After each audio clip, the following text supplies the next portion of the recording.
नाज़रीन अस्सलाम वालेकुम, मैं हूं आपका मेज़बान अदनान हैदर। नवाज शरीफ साहब 4 साल खुद साख्ता जलावतनी के बाद कल वो पाकिस्तान पहुंचे। फिर उन्होंने मीनार पाकिस्तान पर एक जलसे से खिताब किया। अब उस एक तरफ तो उस जलसे को एनालाइज़ किया जा रहा है कि उस जलसे में तादाद कितनी थी। मेरे ख़्याल में जब बार बार ये रिपोर्ट कर दिया गया और ये ऑथेंटिकेट भी हो गया कि पूरे पाकिस्तान से और ख़ास तौर पे पंजाब से तमाम वो लोग जिनका ताल्लुक़ नून लीग से था, जिन्होंने टिकट लिया है MPA का और MNA का, उनके ज़िम्मे एक मखसूस अमाउंट मखसूस तादाद लगा दी गई थी बंदों की कि भाई इतने बंदे आपने लाने हैं। तो 500 बंदे लाने थे, 350 बंदों के ज़िम्मे था, 1,75,000 लोग तो यही बन गए।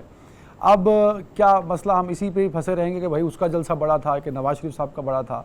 बेनज़ीर साहिबा जब आई थी 2 दफ़ा तो उनका इस्तकबाल ज़्यादा पुरजोश था, या नवाज शरीफ साहब जब आए तो उनका इस्तकबाल पुरजोश था। मेरे ख्याल में ये तो कंपैरिजन बनता ही नहीं, क्योंकि जब मोहतरमा आई थी तो मोहतरमा बाय रोड आई थी। और फिर नासिर बेग चुगताई साहब आज मेरे साथ हैं, हम बाकी में से सीनियर हैं। नासिर साहब बहुत शुक्रिया वक्त देने के लिए। वसीम अब्बासी साहब हैं मेरे, हमारे दोस्त वसीम साहब बहुत, मुमताज़ साहब हैं। तो मैं जो बात कर रहा था वो बेनज़ीर साहिबा का आना था और उनका जो कंपैरिजन किया जा रहा है नवाज शरीफ साहब के साथ। तो नासिर बेग साहब को पता होगा इस बात का, क्योंकि 4-4.5 किलोमीटर का फासला मोहतरमा ने लगभग 18 घंटों में तय किया था। तो वो आवाम से उनका इंटरेक्शन रहा था। यहाँ ऐसा नहीं है, वो सिक्योरिटी की वजह से हो या किसी और वजह से हो, नवाज शरीफ साहब को हवा के दोष पर रखते हुए स्टेज पर उतर लाया गया और उन्होंने एक पुरजोश खिताब किया। वो उस खिताब ने एक बड़ी उम्मीद भी दी लोगों को, कुछ लोगों को।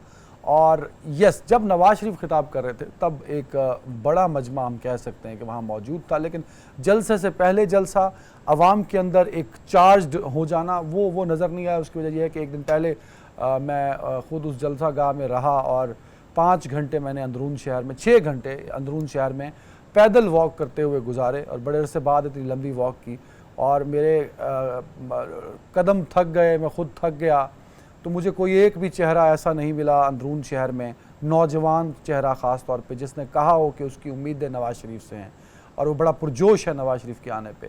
यस, कुछ सीनियर सिटीज़न, कुछ बुज़ुर्ग शहरी वो ज़रूर मिले और वो भी नवाज शरीफ से इश्क करते थे, इसलिए वो नवाज शरीफ साहब के आने को वेलकम करना चाहते हैं। और वो समझते हैं कि जो पिछली हुकूमत नहीं कर सकी, क्योंकि पिछली हुकूमत ने सिर्फ वादे किए। क्योंकि कभी कभी मैं सोचता हूँ कि तारीख़ पाकिस्तान में अपने आप को बार बार दोहराती है। कल इमरान खान साहब भी हो सकता है ऐसे आएँ, उनको भी इसी तरह लाया जाए। तो मुझे लगता है कि जब इमरान खान साहब को स्टेज पर खड़ा किया जाएगा तो उनके पास बोलने को लफ्ज़ नहीं होंगे, गुफ्तगू तो बहुत होगी, परफॉर्मेंस की बात की जाएगी तो नहीं होगी खान साहब के पास परफॉर्मेंस। क्योंकि खान साहब की परफॉर्मेंस रूहानी तो हो सकती है, रिफॉर्म्स पर तो हो सकती है, बट जो फिज़िकल परफॉर्मेंस है वो कहीं ना कहीं नवाज शरीफ साहब से जुड़ी है। तो ज़रा नवाज शरीफ साहब का आना बड़ा ही अच्छा होता कि नवाज शरीफ साहब इलेक्शन पर जो हम सब की कन्फ्यूजन है उस पर बात करते हैं। माशी मसले उनको नज़र आए, लेकिन माशी मसलों का हल नहीं बता पाए नवाज शरीफ। कोई बात नहीं, ये कोई ज़रूरी नहीं था कि वो पहली तकरीर में बताएं, आगे चल के बता सकते हैं।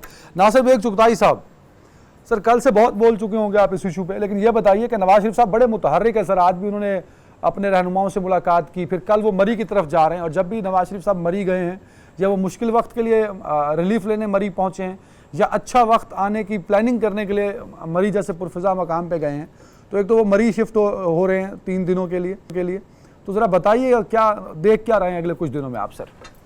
मेरा ख्याल है वो उन्होंने अपने आप को खुद तो प्राइम मिनिस्टर डिक्लेयर कर दिया है। अच्छा, अंदाज से, गुफ्तगू से, तकरीर से, खिताब से, प्रोग्राम से, इशारों किनारों के अलावा प्रैक्टिकली भी जो प्रोटोकॉल मिला है उनको, लंदन से अगर आप शुरू करें, हाई कमिश्नर छोड़ने आया, हाई कमिश्नर ने जहाज तक छोड़ा। अगर जिस तरह बीमार से रुखसत ली है, हाँ, एक शेर है ना, साफ लगता है जनाजे में नहीं आएंगे।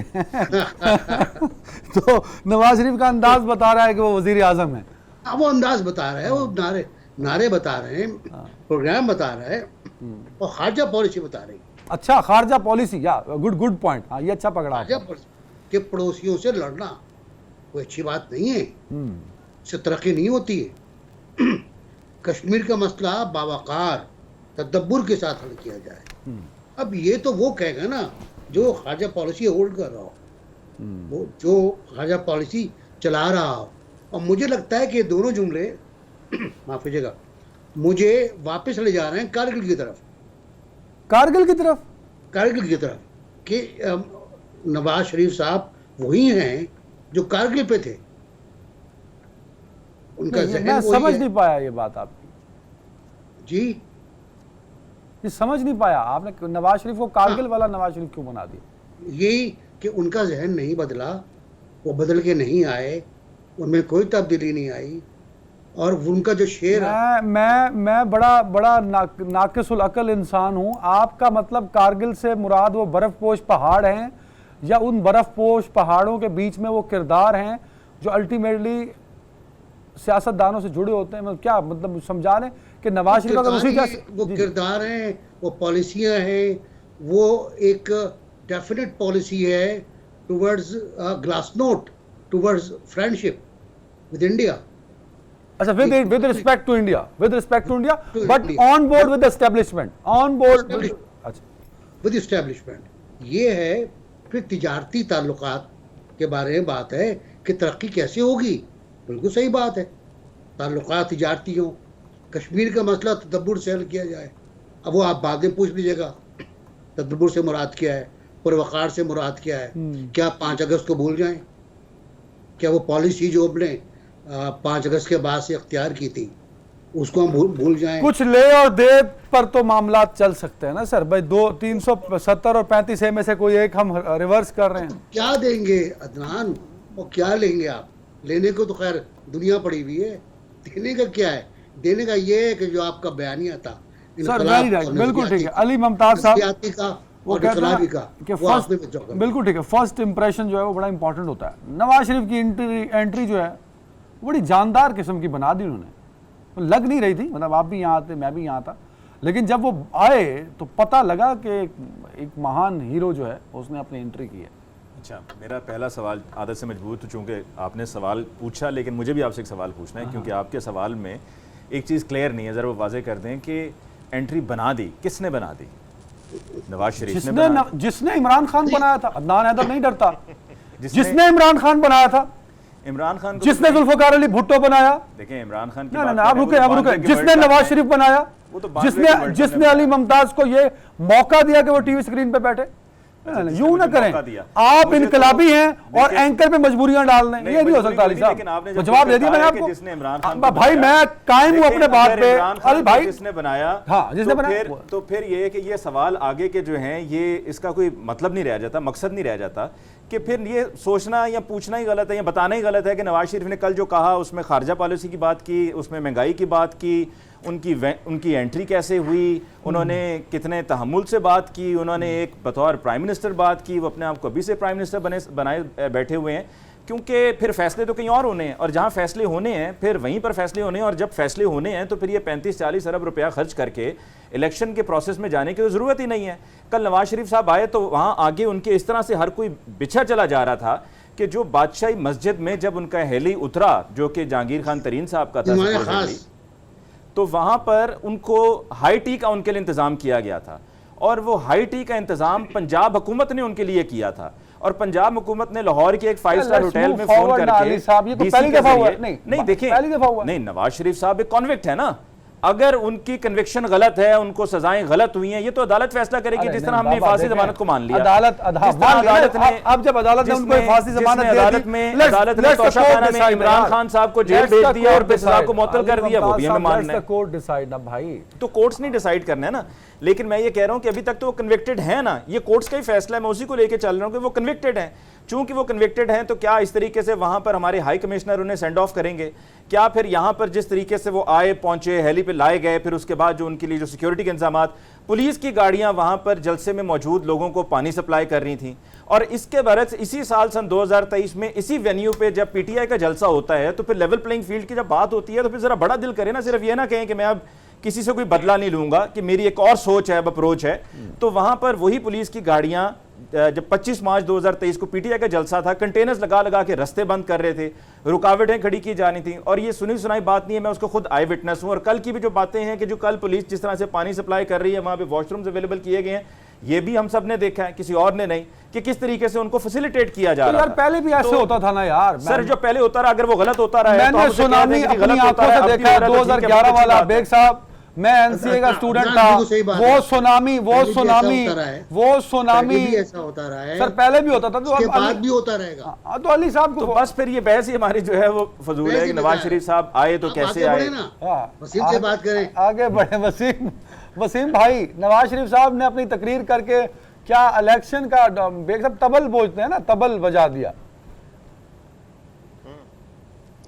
नहीं, ये वही मैं अब यही बात है कि कल जिस तरह की उनकी तकरीर थी वो एक उम्मीदवार की तकरीर नहीं थी, बल्कि एक वज़ीर आज़म वाली तकरीर थी। मतलब एक पोस्टरिंग उनकी ऐसी थी कम अज़ कम कि वो ज़ाहिर खारजा पॉलिसी पे बात की उन्होंने, कॉरिडोर पे बात की पाकिस्तान से बांग्लादेश तक, इकनॉमिक पॉलिसी की बात की, यानी और उनका प्रोटोकॉल, उनकी बातचीत, उनका डिमीनर, वो सारी चीज़ों से लग रहा था कि वो एक प्राइम मिनिस्टर के तौर पे बात करें, एक लीडर के तौर पे बात करें। और इसके अलावा हमने ये देखा कि वो नवाज शरीफ जो वोट को इज़्ज़त दो वाले नवाज शरीफ थे उससे थोड़े से मुख्तलिफ थे, और वो सारी बात भी कर रहे थे कि वो माफ़ करना चाहते हैं। गालिब के शेर उनको बहुत आए हुए थे, लेकिन गालिब के शेरों को भी वो रोक रोक के पढ़ रहे थे कि बस गालिब ना छेड़।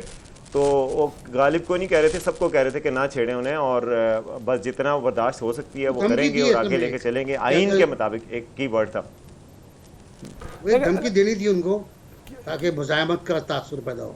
नहीं वैसे उसमें भी वो क्लियर नहीं थे ना वसीम भाई। आप देखें ना, तासुर ये है कि नवाज शरीफ तीसरी मरतबा डील करके आए, एक हिसाब से चौथी मरतबा बल्कि। तो भाई तो वो तो वही बात यह है कि उसके अलावा वो क्या करते। आप देखें कि नवाज शरीफ अगर डील नहीं करके आए तो कौन डील करके बगैर आता है यहाँ पे। और ये बात यह है कि उनको ये लगा होगा कि सियासतदानों के पास तो ज़ाहिर है और कोई हथियार तो होते नहीं है ना डील और बातचीत के अलावा, तो उनको यही लगा होगा कि उनके पास यही ऑप्शन है। पाकिस्तान में रास्ता वहीं से गुजर के आता है, तो जाहिर है उससे पहले जो आए हैं वो भी इसी तरीके से आए हैं। और बात ये भी है कि उनको एक स्वीट रिवेंज एक किस्म का था उनका, कि उनके जाहिर है बहुत सारे मुखालफीन है, सबके साथ तो वसीम भाई बांध लिया ना रखते सफर। अब होगा क्या आगे? उनको लगा होगा कि वो आखिरी कैरियर की इनिंग्स खेल रहे हैं। इतना ही आसान होगा कि स्टेज पर पहुंचाया जाएगा, हवा के दोष पे लाया जाएगा, कबूतर हाथ पे बिठाए जाएंगे, आगे मतलब आप आगे बढ़िए सर। अगले साल क्या होगा नवाज शरीफ के साथ? अच्छा मैं आगे बढ़ता हूं, लेकिन आप मुझे ये बताएं कबूतर किसने बैठाया था? वैसे कबूतर की तो स्टोरी हो रहा है यार। कबूतर जो है ना अच्छा चलो, आप वहां थे लाहौर में, आपने देखा होगा कबूतर किसने बैठाया। बात सुने, जब वो बनाया जाता है ना, सेट डिजाइन किया जाता है, उस सेट मैं ये कह रहा हूँ कि इसी तरह रोमांटिक सा सेट डिजाइन सारी चलेगा आगे। बैटरी वाला कबूतर नहीं एक मैं आपको बताऊं कबूतर का, लेकिन मैं आपको बताऊं कि कबूतर तो वैसे असली था और वो अपनी मर्जी से ही बैठा था। एक कबूतर आया, बाकी क्यों नहीं आया उनके हाथ पे, और वो सबसे खूबसूरत कबूतर ही आया उनके हाथ पे। लेकिन मैं आपको बताऊं कि जो आप बात करें आगे की भी कोई मुश्किल काम नहीं है हैदर भाई। इतना आपको लगता ही है कि इलेक्टोरल पॉलिटिक्स है, एक पोस्टरिंग होती है, परसेप्शन होती है। पाकिस्तान में परसेप्शन से हमेशा फर्क पड़ता है। 2002 के इलेक्शन में देख लें, परसेप्शन थी कि चौधरीज आ रहे हैं तो इलेक्टेबल सारे उनकी तरफ आ गए, जो लोकल बड़ी पावर्स होती हैं, जो बिजनेसमैन होते हैं वो उनकी तरफ मूव कर गए। तो जो इलेक्शन की एक साइंस होती है, जो इलेक्शन की लॉजिस्टिक्स होती है, इलेक्शन के वसाइल होते हैं, वो आपकी तरफ मुड़ जाते हैं। तो ये कोई बहुत ही मुश्किल नहीं लगेगा अगर उनकी ये परसेप्शन बन जाती है कि he is prime minister in waiting, तो फिर उनके लिए हालात साजगार हो जाते हैं। बना दिए जाएंगे ना। अली मुमताज वैसे बड़े इनकलाबी बनते हैं, इनको चाहिए कि तारीख पढ़ें। भाई मैं या नासिर भाई इमरान खान साहब को, इमरान खान साहब was not eligible. Ali Mumtaz का आपने अलग नहीं कहना कभी आइंदा दोबारा प्लीज। खान वाज आपने not eligible. Ali Mumtaz Khan was not eligible. Baig साहब, मैं इस्लामाबाद रहता हूं, मैंने पार्लियामेंट चेक किया जाके, एक दिन इमरान खान साहब किसी पार्लिमानी कमेटी का हिस्सा नहीं रहे, एक दिन। उसे 22 करोड़ अवाम का मुस्तकबिल उसके हाथ में दे दिया, एक अंधे को ड्राइविंग दे दी, आपकी मेरी इस पूरी कौम की। तो उस वक्त क्यों नहीं एतराज हुआ अली मुमताज को? मैंने तो आपने अगला सवाल नहीं पूछा, वरना अगले सवाल के जवाब मैंने ये देना था कि ना मुझे नवाज शरीफ पसंद, ना मुझे इमरान खान पसंद, ना मुझे आसिफ अली जरदारी साहब पसंद, ना मुजे मौलाना फजल रहमान यार कम से कम ऐसे शख्स को लाए तो केयर टेकर सेटअप के हक में हूं अदनान के ये केयर टेकर सेटअप चलता रहे इसी तरह से, खुशहाली हो। अच्छा चलो मैं आता हूं, चलता रहे, बस इसी से हम राजी हैं, यही हमारा इनकलाब है। वाह वाह, वेल डन। बेग साहब, नवाज शरीफ साहब जीटी रोड निकाले गए तो बजरिया जीटी रोड वो लाहौर पहुंचे थे, तो चाहिए तो ये था कि वो आज भी कम से कम एयरपोर्ट से बाय रोड पहुंच जाते तो लोगों से इंटरेक्शन भी बढ़ जाता। सर मैंने तो कहा था, ऑन एयर बात भी की थी, दोस्तों से भी कहा था मैंने कि वो इस्लामाबाद उतरे और जीटी रोड से लाहौर आए हो, उसी अंदाज में। वही शान शौकत, वही जाओ जलाल, वही हैबत अज़मत, वही इस्तक़लाल। लेकिन कोई सुनने को तैयार ही नहीं था। वो तो ये सुनने को तैयार नहीं थे कि बीबी की तरह एयरपोर्ट से आए बाय रोड। वो तो आप कह रहे हैं आप सिक्योरिटी रिस्क बना रहे हैं, आप खतरा डाल रहे हैं आप, तो वो इस पर भी तैयार नहीं हुए। तो चुनाचे वो एयरपोर्ट पे जहाज से उतरे, वहाँ से ऑन रिजवी कौन है वो, ऑन चौधरी ऑन चौधरी साहब, वो हेलीकॉप्टर के पास खड़े हुए थे। उन्होंने हेलीकॉप्टर में बिठाया खुदा हाफिज का, वो वहाँ उतरे, हाईटी पे चले गए। अभी सब देखें, ये अशराफिया के खेल हैं सब, ये कोई पब्लिक का गिमिक नहीं है, ये अशराफिया के खेल हैं। हाईटी से बहुत देर लगी और मरियम ने वाकई, आई एग्री कि मरियम नवाज शरीफ ने स्टेज को जिस तरह होल्ड किया, इस दौरान टाइम लग रहा था बहुत, पब्लिक उखड़ सकती थी इंतजार में। मरियम ने मुस्तकिल इंगेज रखा क्राउड को, बातें करती रही, गाने सुनती रही, गानों पर तबसरे करती रही, वो नारे लगवाती रही, वगैरह वगैरह। यही होता है कमाल एक मॉडरेटर का। साहब मुझे ब्रेक पे जाना है। आप समझते हैं कल से आगाज था नून लीग का, नवाज शरीफ को अच्छा आगाज था, सियासी आगाज? अच्छे से मुराद किया आपकी, ठीक, अच्छा सियासी आगाज इनिंग्स का उन्होंने शुरू। जलसा बहुत अच्छा था, जलसा कौमी सतह पर था, हर जगह से लोग आए थे, सिंध से भी गए। बिल्कुल ठीक है। बार बार ब्रेक का कहा जा रहा है, एक ब्रेक, और ब्रेक के बाद इलेक्शन और जो इत्तेहादी थे वो नाराज हैं नवाज शरीफ साहब पे और तनकीद कर रहे हैं। ब्रेक के बाद बात करते हैं।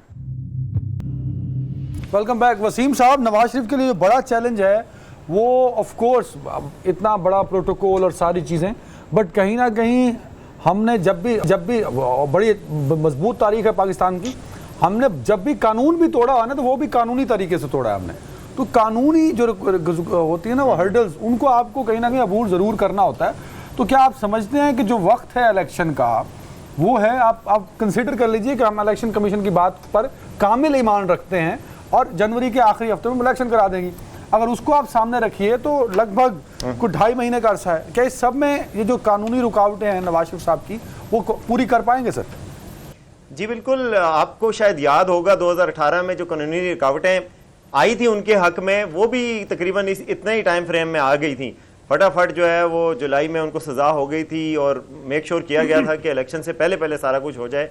तो मुझे लगता है तारीख अपने आप को दोहराएगी, लेकिन उल्टी तरह से दोहराएगी और उससे पहले पहले उनके मसाइल हल हो सकते हैं। जिस तरीके से आप देखें कि उनकी ज़मानत हुई है और ज़मानत में जितनी तरीके से उनको मिल गई है, जिस गैर तबई तरीके से उनको सज़ा हुई थी उसी गैर तबई तरीके से उनको ज़मानत भी मिली है। तो जब आपके हक में हवा चल रही हो, जब आप इतने कॉन्फिडेंट हो और जब आपको इतना प्रोटोकॉल मिल रहा हो तो बाकी चीजें भी अच्छी हो जाती हैं। पाकिस्तान में एनवायरनमेंट का बड़ा फर्क पड़ता है, हवा का बड़ा फर्क पड़ता है, आबो हवा का बड़ा फर्क पड़ता है। नवाज शरीफ साहब ना काकड़ हैं, ना वो शौकत अजीज होते थे, ना वो शौकत अजीज हैं। नवाज शरीफ एक पॉलिटिकल पार्टी के सरबराह हैं। उन्होंने उनकी पार्टी ने पूरे पाकिस्तान में लोगों से इंटरेक्ट करना है, तो लोगों को इतनी अवेयरनेस तो है कि भाई ये क्या ब्लंडर्स हो रहे हैं।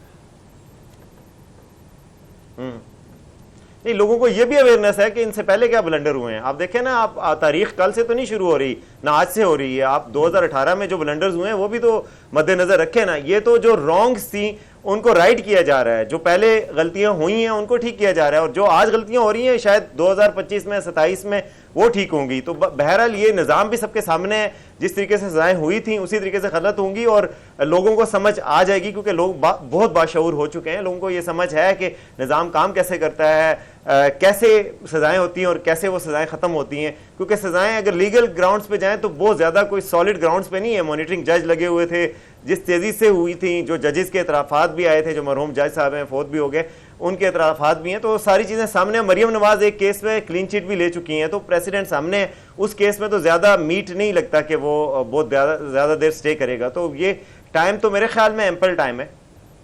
बिल्कुल ठीक है। अली मुमताज़ साहब, कानून और कानूनी क्लियरेंस लेना नवाज शरीफ के लिए कितना आसान होगा? और जो वसीम भाई कह रहे हैं कि जब वोटर के पास जाया जाएगा तो वोटर कहेंगे भाई आप तो मुजरिम हैं, आप तो सजा याफ्ता हैं, तो वो जो उन पे टैग है वो उतार लेंगे, वो क्योंकि बता देंगे कि मेरे खिलाफ ये तो ज़्यादतियाँ होती रही। देखिए अदनान, जितनी कामयाबी से और जितनी उम्दा तरीके से आकर उन्होंने कामयाबी से जलसा किया है, तो उसी कामयाबी से, उसी रफ्तार से, उतनी ही उम्दगी के साथ, नफासत के साथ और बहुत ही आपको स्मूथ नज़र आएगा, जैसे कि अभी वसीम साहब कह भी रहे थे कि उनकी सज़ाएं जो हैं वो भी ख़त्म हो जाएंगी। यानी कि जब उनको सज़ाएं दी गई और जिस तरीके से दी गई और जितनी जल्दी दी गई, और बिल्कुल ठीक कहा कि उतनी ही जल्दी से रिवर्स होंगी। और यही सब जो है वो सिर्फ मियां मोहम्मद नवाज शरीफ साहब के साथ नहीं होगा, यही जो है वो इमरान खान साहब के साथ भी होगा। ज़रा देर से हो जाएगा लेकिन होगा, वो भी इवेंचुअली इसी तरीके से होगा कि जिस तरह उनको सजाएं दी जा रही हैं, जिस तरीके से उनको बंद किया जा रहा है, जिस तरह से उनकी पार्टी को कॉर्नर किया जा रहा है, जिस तरीके से कल का जलसा जहाँ पर पुलिस और तमाम ये इदारे फैसिलिटेट कर रहे थे, सरकारी वैगनें, बसें, कोस्टर्स भी लेकर आए हुए थे। और आज काना में, यहीं पे लाहौर में आप ही के दफ्तर से कुछ ही फासले पर पीटीआई एक अपना कन्वेंशन करना चाह रही थी और वहाँ पर पुलिस ने डंडा सोटा लेकर पहुँच गए। जो ऑर्गेनाइज़र थे उनके घर पे जाके रेड भी किया, वहाँ पर ख़वातीन भी थीं, बगैर अरेस्ट वारंट के गए। ख़वातीन ने पूछा अरेस्ट वारंट है, उन्होंने कहा जी वो आप छोड़ें। उन्होंने घर में जाके रेड किया और फिर आज डंडा सोटा चला के लोगों को वहाँ से भगा दिया और उसको होने ही नहीं दिया। तो ये सब कुछ हो रहा है, ठीक है, पहले भी होता रहा है, रिवर्स में जाएगा। और जब आप इलेक्शंस की बात कर रहे हैं कि जाकर वोटर से बात की जाएगी, तो अगर ये सज़ाएं माफ़ भी हो जाएं तो एक काम जो बड़ी कामयाबी से इमरान खान साहब ने किया है 2017 ख़ास तौर पे ऑनवर्ड्स, वो बार बार जो कहते हैं ना कि जी खान साहब ने जहन बनाया, वो बिल्कुल लोगों के जहन में खान साहब ने बातें बिठाई और वहाँ पर ये बात भी बिठा दी कि नवाज शरीफ साहब जो हैं वो करप्ट हैं, नवाज शरीफ साहब चोर हैं, उनका पूरा टब्बर चोर है। ये बात लोगों के जहन में बैठ चुकी है और ख़ास तौर पे जो अभी की नौजवान नस्ल है वो अपना जहन बनाए बैठी है। अगर इलेक्टोरल प्रोसेस का हिस्सा पीटीआई नहीं होगी तो फिर तो वोटर्स कितने निकलेंगे ये भी देखना होगा, और जो निकलेंगे बस ठीक है, उसमें से पीपल्स पार्टी भी सीटें निकाल लेगी, नून भी निकाल लेगी। तो आपके मैंने ये कहा ना, उसमें पीपल्स पार्टी भी निकाल लेगी, नून भी निकाल लेगी और आखिर में फातेह जो है वो पीएमएलएन होगी और वजीर आजम नवाज शरीफ हो सकता है ना हो, शहबाज शरीफ साहब हो। अच्छा, एक तो बेग साहब ये आखिरी बात जो उन्होंने की है ना, ये बड़ी कन्फ्यूजन है। कुछ लोग ये कहते हैं कि नवाज शरीफ साहब जैसे मर्जी आ जाए, वजीर आजम शहबाज शरीफ हो गए, क्या ये मुमकिन है? और दूसरा सर ये बताइए कि क्या नवाज शरीफ साहब पे भी लाडले का टैग लगता दिखाई नहीं दे रहा आपको सर? क्योंकि पिछली हुकूमत में खान साहब इसी टैग थले आके दब चुके थे, अब वही टैग उठा के नवाज शरीफ साहब पे लगता दिखाई दे रहा है। नहीं अदनान साहब, यहाँ कौन लाडला नहीं रहा? मेरा सवाल तो बुनियादी बनता है, कौन था जो लाडला नहीं रहा? यहाँ पर सब लाडली है ना। और ऐसा भी हुआ यहाँ पर कि बाज़ औक़ात तो बाहर से बुला के दरख्वास्त की गई कि आप तशरीफ लाइए। बेग साहब मैं पुरानी तारीख तो नहीं जाऊँगा, मुझे याद है, I was not journalist at that time, but मुझे जरदारी साहब का दौर याद है, वो लाडले नहीं था उस दौर में। जरदारी साहब का दौर हुकूमत आपने तो कब एग्जेम्पशंस तो मिल जाएंगी ना आपको। एक साहब थे, उनको फांसी हो गई क्योंकि वो कुछ और करना चाह रहे थे, वो एक डेमोक्रेसी का सिस्टम बहाल करना चाह रहे थे, वो चाह रहे थे कि जमहूर ऊपर आए, उनका तो लटक जा भाई। अब सूरत हाल जो बात हो रही है, वसीम कह रहे थे और अली भी कह रहे थे कि जिस स्पीड से यकीनी तौर पर पनामा से अकामा निकला, बहुत ही बेहुदा फैसला, माफ़ कीजिएगा अगर मुझे कंटेम्प्ट ना हो जाए, अजीब व गरीब फैसला। हम सब मुंह खोले बैठे हुए थे कि हुआ क्या। उसी तरह सिंध हाई कोर्ट ने जो हाईजैकिंग में सज़ा दी, तो मुझसे तो एक साहब ने कहा, मैं नहीं चाहूँगा कि उनका नाम आए, कि यार हमें तो कहा गया था फांसी दो, हमने तो उम्र कैद दी है, हमने तो उम्र कैद दी है। और ये नवाज शरीफ ने कहा था कि तो सिंध के जज थे कि मैं बच गया, पंजाब के जज होते मुझे फांसी हो जाती। तो सूरत हाल यही है। अभी जो सूरत हाल है वो देखिएगा कि बायोमेट्रिक जो कराने के लिए इमरान खान जाते हैं तो पकड़े जाते हैं, बुरी तरह पकड़े जाते हैं, लाठी चार्ज होता है, आंसू गैस होता है और उठा के ले जाते हैं। खैर फिर जो सुप्रीम कोर्ट ने किया वो अलग कहानी है।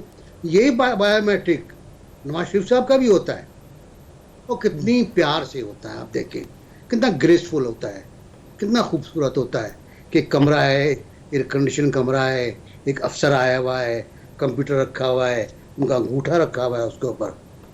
तो अब तो उनका अंगूठा है ना, इस वक्त उन्हीं का अंगूठा है, तो वो चल रहा है। लेकिन आगे जो आगे जाके बात कर रहे हैं ना आप, मुझे उससे इख्तलाफ है कि वो स्वीप कर जाएंगे, वो जीत जाएंगे, ऐसा नहीं मेरा ख्याल है सूरत हाल। स्वीप की बात हमने नहीं की बेग साहब, स्वीप की बात हमने नहीं की। आपने कहा ना अभी वो स्वीप कर जाएंगे, कब मैंने स्वीप का लफ्ज नहीं इस्तेमाल किया ना, जीत जाएंगे, मैंने ये भी नहीं कहा वो जीत जाएंगे, मैंने जीत जाएंगे। वो जीत गया कौन जो स्वीप करेगा? वो जीत सकते हैं कुछ इलाकों में, वस्ती पंजाब में, बाकी आगे तो आए ना। क्या सूरत हाल है? अभी एएनपी को लेके बैठे हुए थे आज, सुबह सुबह नाश्ते पर, तो क्यों बैठे थे? जुबैर साहब यहाँ से कह के गए सिंध से कि अगली हुकूमत हमारी है सिंध में, पीपल्स पार्टी के नहीं है। अब जुबैर साहब बेचारे बशीर मेमन को लेकर घूम रहे हैं कि सिंध में हम बनाएंगे हुकूमत। तो कुछ गलत फहमियाँ हैं, बहुत तगड़ी गलत फहमियाँ हैं। और इसी तरह बलूचिस्तान की सूरत हाल है, वहाँ मसाइल बहुत मुख्तलिफ हैं। मैंगल ने कोशिश की 3 से रब करने की, उसके खिलाफ कंपेन शुरू हो गई है। और ठीक, तो अब सूरत हाल ये है कि मुझे लगता ये है कि हुकूमत शायद मुस्लिम लीग नून बनाए, लेकिन इत्तेहादियों के साथ। आपने एक जुमला छोड़ा था अभी कि इत्तेहादियों के साथ क्या होगा, वो तो इत्तेहादियों के साथ वो तो होगा जो होता रहा है, जो जुलझे के साथ हुआ था, जो उसके बाद आने वालों के साथ हुआ। इत्तेहादियों का नाम तक नहीं आया तकरीर के अंदर, हाँ, पीडीएम का नाम तक नहीं आया। बिल्कुल सही। एक ब्रेक लेते हैं इसी पे काउंट के इत्तेहादी जिनका बड़ा रोल है, सिंध हाउस के मेज़बान, उनके तहफ़्फ़ुज़ात बहुत शदीद हैं। नवाज शरीफ को उस पर बात करनी चाहिए लेकिन नहीं की। ब्रेक के बाद बात करते हैं। वेलकम बैक वसीम साहब।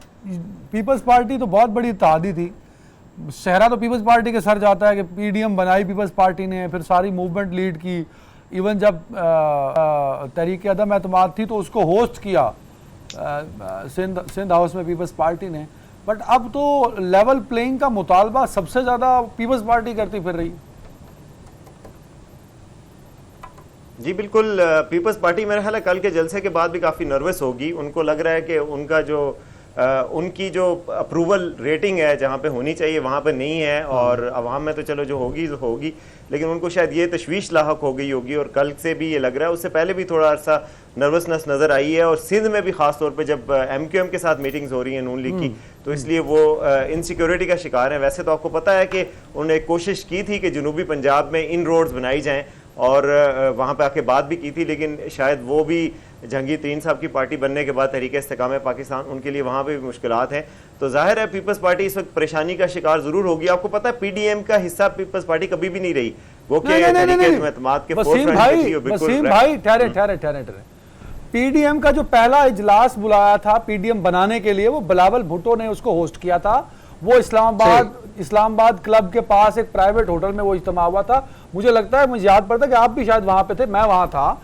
तो वो होस्ट बिलावल साहब थे। बिलावल साहब बात की बात कर रहा हूं, आपको बिलावल नाराजगी हो गई थी पीपल्स पार्टी। बिलावल साहब पीडीएम के बानी हैं। वो जो बिल था उस मीटिंग का जिसमें 14 पार्टी बानी होंगे, लेकिन अभी पीडीएम का हिस्सा नहीं है, और पीडीएम का हिस्सा ना होने का सिलसिला जो है उनका वो इमरान खान के दौरे हुकूमत में भी शुरू हो चुका था। वो हो चुका था, वो नवाज शरीफ से जो वो सारी उन्होंने गुजरांवाला जलसे के बाद आपने देखा होगा कि बिलावल भुट्टो का इंटरव्यू आया था बीबीसी पे। गुजरांवाला जलसे के बाद उन्होंने कहा था कि नवाज शरीफ साहब ने हमसे मुशावरत नहीं की नाम लेते हुए, तो इसलिए उसके बाद से दूरियां हुई थी। और फिर एक मरहला पे ऐसा आया था कि पीडीएम से बिल्कुल अलग हो गए थे। नहीं हो गया अलग, वो अलग हो गया सर। ये बात कर रहा था, मैंने उनको अब पीडीएम का हिस्सा नहीं कहा, मैंने बानी पीडीएम बोला है और होस्ट बोला है तहरीके जो अदम इस्तेकाम तहरीक, वो इमरान खान के खिलाफ तहरीक थी, उसमें होस्ट है पीपल्स पार्टी। उसके भी होस्ट रहे, लेकिन अभी वो मुश्किलात का शिकार है। होगा क्या उनका, उनके बारे में कोई सोचेगा सोचने वाले कि बस वो हाथ हो गया उनके साथ भी?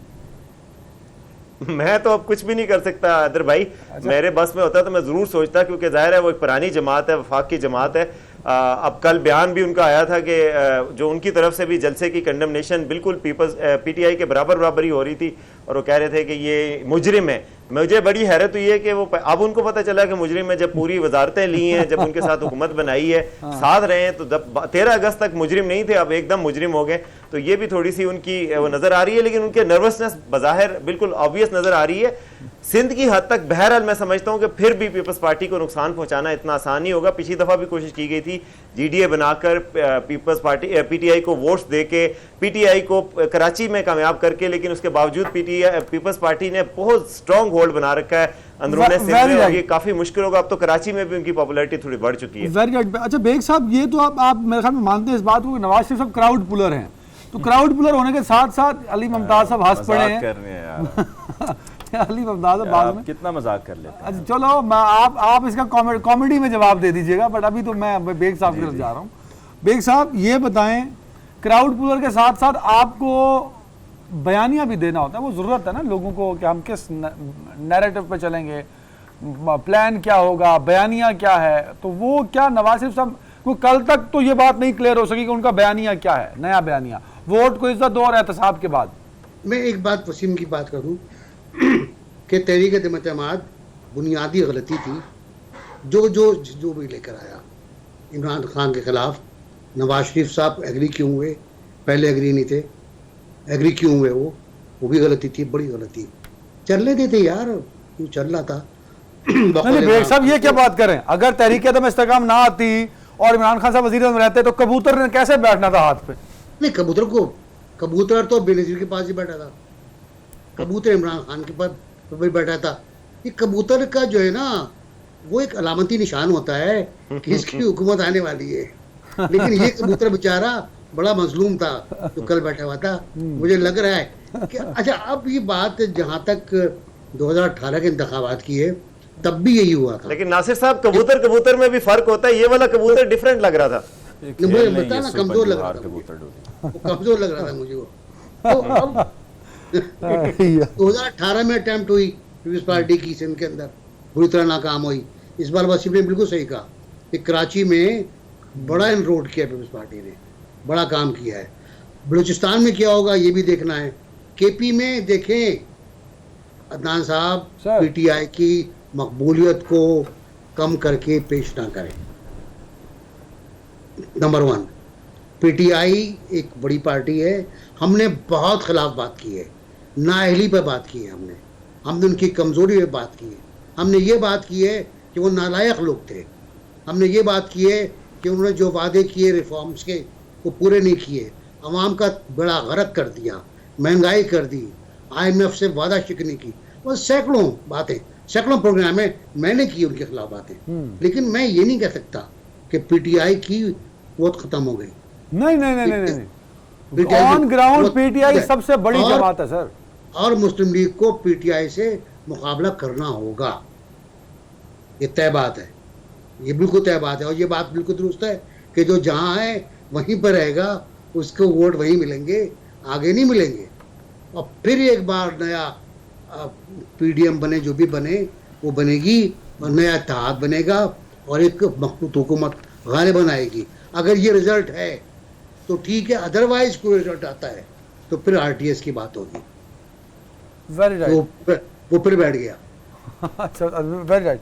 अली मुमताज साहब, लास्ट कमेंट है मेरे ख्याल में। सर ये बताइए, नवाब मान लेते हैं नवाज शरीफ को डील के जरिए आए होंगे। नहीं, आप उस पर आए ना, क्राउड पुलर हैं, आपने कहा था क्राउड पुलर हैं, मैंने छोड़ दिया। नहीं, सुन लेना, मैं इस बात का इसलिए गवाह हूँ कि मैंने नवाज शरीफ जब तक नहीं थे बेग साहब, वहाँ हू का आलम था। वो 2,000 लोग खड़े थे जलसे में, मैं समझ खुश हो गया कि ये लोग नून लीग के लोग होंगे। और जब मैं सामने आया तो वो शाहीन की बॉलिंग देख रहे थे ऑस्ट्रेलिया के खिलाफ, तो वो मैच देखने आए हुए थे। जब नवाज शरीफ आया, आप बिलीव करिए कि सामने फ्लाईओवर पर भी लोग खड़े हुए थे। अली मुमताज साहब। अच्छा, अब मैं अर्ज कर लूँ, बात ये गुजारिश है आप इंतहाई एहतराम के साथ कि सबसे पहले तो आपने लाडले की बात की, तो जो लाडला है वो कोई ना कोई लाडला होता है, चेहरे बदलते रहते हैं, फिर उसके बाद एकदम कहना शुरू कर दिया जाता है कि माँ का लाडला बिगड़ गया। बिलावल भुट्टो साहब ने 10 अप्रैल को तकरीर करते हुए कौमी असम्बली में कहा था, ये वोट ऑफ नो कॉन्फिडेंस के बाद, कि वेलकम टू पुराना पाकिस्तान। तो वाकई में ये पुराना पाकिस्तान है और पुराने पाकिस्तान में यही होता है, तो लिहाजा हमें नयापन या नई चीज़ों की तलाश नहीं करनी चाहिए। तीसरी बात यह कि जो आप बात कर रहे हैं ना, वो पीडीएम का जलसा था कि जब लोग नहीं थे वो क्रिकेट मैच देख रहे थे, शाहीन अफरीदी की बॉलिंग देख रहे थे। अब की बार देखिए, अब की बार जो है वो मुकम्मल फैसिलिटेट किया गया मीनारे पाकिस्तान पे, प्रॉपर इंतजामात किए गए, वहाँ से भर भर के कहाँ से गाड़ियाँ, ये तो ट्रकों, कोस्टर्स, वैगनों का ये जलसा था।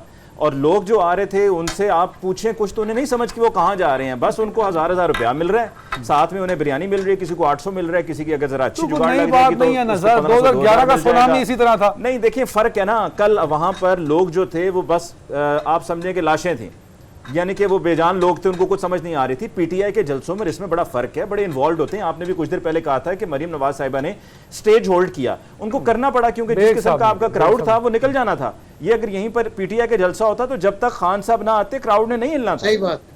नहीं, वो आउट ऑफ द बॉक्स कुछ नहीं कर रहे ना, वो कोई ऐसा तो रूल, आउट ऑफ रूल तो कोई चीज नहीं कर रहे। ये इस पहले होता रहा है, वही नवाज शरीफ कर रहे हैं, मतलब इसमें क्या गलत है? नहीं, नवाज शरीफ वापस आए, आउट ऑफ बॉक्स है।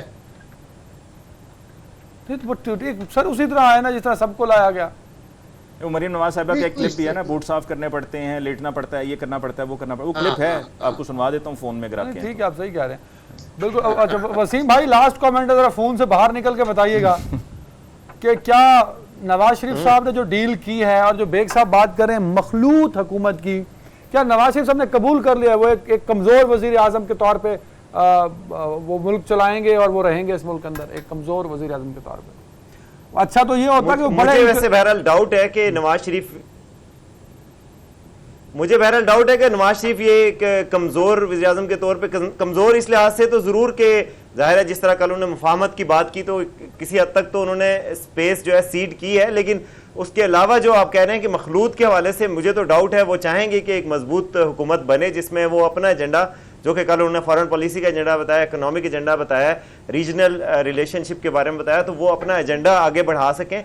वो मेरा नहीं ख्याल, वो पूरी कोशिश करेंगे कि पंजाब में उनके, जाहिर है पंजाब में तो उनका स्ट्रॉन्ग होल्ड है ही है, बलूचिस्तान में जो वो उन्होंने काम किया पिछले दिनों में आपको शायद अंदाजा होगा या शायद नहीं होगा, लेकिन आप पार्टी के साथ बाकी पार्टीज के साथ। बिल्कुल अजीज मेहमानों का बहुत शुक्रिया। नाज़रीन, चाहिए तो ये था कि नवाज शरीफ साहब 50 साल सियासी ज़िंदगी के बाद जब वापस लौट रहे थे तो पूरा शहर उमड़ आता उनके इस्तकबाल को, लेकिन इस शहर ने, जिसके ख़ुद नवाज शरीफ हैं, उन्होंने जुल्फ़िकार अली भुट्टो का खैर मकदम किया, फिर मोहतरमा बेनज़ीर भुट्टो आई, उनका खैर मकदम किया, फ़ातिमा जिन्ना आई, उनका खैर मकदम किया, चौथे वो थे नवाज शरीफ जो आए, लेकिन लाहौर वालों ने नवाज शरीफ का उस तरह खैर मकदम नहीं किया जितना करना चाहिए था। सो देखना यह है कि नवाज शरीफ साहब ने क्या गलती की है तारीख को दोहरा के, या उनके पास ऑप्शन कोई नहीं था। आज का शो यहीं तक, अपना ख्याल रखिएगा। अल्लाह हाफ़िज़।